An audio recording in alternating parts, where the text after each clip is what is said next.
College ವಿದ್ಯಾರ್ಥಿಗಳ ನಡುವೆ ragging ವಿಚಾರಕ್ಕೆ ಗಲಾಟೆಯಾಗಿದ್ದು, ಹಳೆ ವಿದ್ಯಾರ್ಥಿಗಳು ಇಬ್ಬರು ವಿದ್ಯಾರ್ಥಿಗಳ ಮೇಲೆ ಹಲ್ಲೆಗೆ ಯತ್ನಿಸಿದ್ದಾರೆ. ಹೊಸೂರು ರಸ್ತೆ ಲಾಲ್ಬಾಗ್ ಬಳಿ ಇರುವ ಕಾಲೇಜಿನಲ್ಲಿ ಈ ಘಟನೆಯಾಗಿದೆ. ರ್ಯಾಗಿಂಗ್ ವಿಚಾರಕ್ಕೆ ವಿದ್ಯಾರ್ಥಿಗಳ ನಡುವೆ ಗಲಾಟೆಯಾಗಿದೆ. ಈ ವೇಳೆ ಈ ಗಲಾಟೆಗೆ ಎಂಟ್ರಿ ಕೊಟ್ಟ ಅದೇ ಕಾಲೇಜಿನ ಹಳೆಯ ವಿದ್ಯಾರ್ಥಿಗಳು ಬಡಮಾಕನ್ ಮೈದಾನದ ಬಳಿ ಅಫ್ರೀದ್ ಎಂಬಾತನ ಮೇಲೆ ಲಾಂಗ್ ಮಚ್ಚುಗಳಿಂದ ಹಲ್ಲೆಗೆ ಯತ್ನಿಸಿದ್ದಾರೆ. ಆದರೆ ಆತ ತಪ್ಪಿಸಿಕೊಂಡು ಮನೆಗೆ ಹೋಗಿದ್ದ. ನಂತರ ಆತನ ಮನೆ ಬಳಿ ತೆರಳಿ ಮತ್ತೆ ಹಲ್ಲೆ ನಡೆಸಿದ್ದಾರೆ. ಈ ಬಗ್ಗೆ ಮಾಹಿತಿ ಪಡೆದ ವಿಲ್ಸನ್ ಗಾರ್ಡನ್ ಪೊಲೀಸರು 4 ಬಂಧಿಸಿದ್ದು 11 ಜನರ ಮೇಲೆ ಎಫ್ಐಆರ್ ದಾಖಲಿಸಿದ್ದಾರೆ.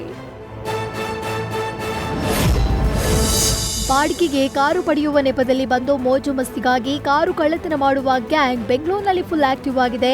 ಆಗಸ್ಟ್ 16ರಂದು ಲಗ್ಗೆರೆ ಬ್ರಿಡ್ಜ್ ಬಳಿ ದಿನೇಶ್ ಎಂಬುವರ ಕಾರನ್ನ ಆರೋಪಿಗಳಾದ ರಕ್ಷಿತ್ ಮತ್ತು ದರ್ಶನ್ ಬಾಡಿಗೆಗೆ ತಂದಿದ್ರು. ಕಾರು ಚಾಲಕ ದಿನೇಶ್ ಮದ್ಯಪಾನ ಮಾಡಿದ್ರಿಂದ ಆರೋಪಿಯಲ್ಲೊಬ್ಬ ವಾಹನ ಚಾಲನೆ ಮಾಡಿದ್ದಾರೆ. ಈ ವೇಳೆ ನೆಲಮಂಗಲ ಜಕ್ಕಸಂದ್ರದ ಬಳಿ ಮೂತ್ರ ವಿಸರ್ಜನೆಗಾಗಿ ದಿನೇಶ್ ಕಾರಿನಿಂದ ಇಳಿದಿದ್ರು. ಇದನ್ನೇ ಬಂಡವಾಳ ಮಾಡಿಕೊಂಡ ಕದೀಮರು ಕಾರು ಎಗರಿಸಿ ಎಸ್ಕೇಪ್ ಆಗಿದ್ದಾರೆ. ಚಾಲಕ ದಿನೇಶ್ ದೂರಿನ ಆಧಾರದ ಮೇಲೆ ಕುಣಿಗಲ್ ಬೈಪಾಸ್ ಬಳಿ ನೆಲಮಂಗಲ ಟೌನ್ ಪೊಲೀಸರು ಆರೋಪಿಗಳನ್ನ ಬಂಧಿಸಿದ್ದಾರೆ.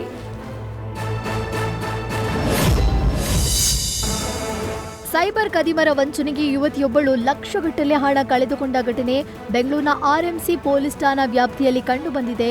ಹೊಸ ಪ್ರಾಡಕ್ಟ್ ಒಂದು ಲಾಂಚ್ ಮಾಡ್ತೀವಿ, ಆ ಪ್ರಾಡಕ್ಟ್ಗೆ ನೀವು ಬ್ರ್ಯಾಂಡ್ ಅಂಬಾಸಿಡರ್ ಆಗ್ಬೋದು, ಕೋಟಿಗೆ ಡೀಲ್ ಆಗುತ್ತೆ ಅಂತ ವಂಚಕರು ಯುವತಿಯನ್ನ ನಂಬಿಸಿ 5 ಲಕ್ಷ ಹಣವನ್ನ ಹಂತ ಹಂತವಾಗಿ ಕಬಳಿಸಿದ್ದಾರೆ. ಮಾಡೆಲ್ ಆಗೋ ಆಸೆಗೆ ಬಿದ್ದಿದ್ದ ಯುವತಿ ಮನೆಯವರಿಗೆ ಹೇಳದೆ ಹಣ ಕೊಟ್ಟಿದ್ದಾಳೆ. ಇದೀಗ ಮೋಸ ಹೋಗಿರುವುದು ಗೊತ್ತಾಗಿ ಪೋಷಕರ ಜೊತೆಗೂಡಿ ದೂರು ಕೊಡಲು ನಿರ್ಧರಿಸಿದ್ದಾರೆ.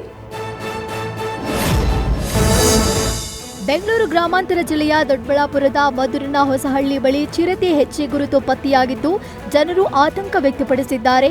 ಈ ಹಿಂದೆ ನರಸಯ್ಯನ ಅಗ್ರಹಾರದಲ್ಲಿ ಚಿರತೆ ಮೇಕೆ ಮೇಲೆ ದಾಳಿ ಮಾಡಿತ್ತು. ಅಲ್ಲದೆ ರಂಗಸ್ವಾಮಣ್ಣ ಎಂಬುವರ ಮೇಲೆ ಚಿರತೆ ದಾಳಿ ಮಾಡಿ ಎಳೆದೊಯ್ದಿತ್ತು. ಇದೀಗ ಮತ್ತೆ ಚಿರತೆ ಹೆಚ್ಚೆ ಗುರುತು ಪತ್ತೆಯಾಗಿದ್ದು ಜನರಲ್ಲಿ ಆತಂಕ ಮನೆ ಮಾಡಿದೆ.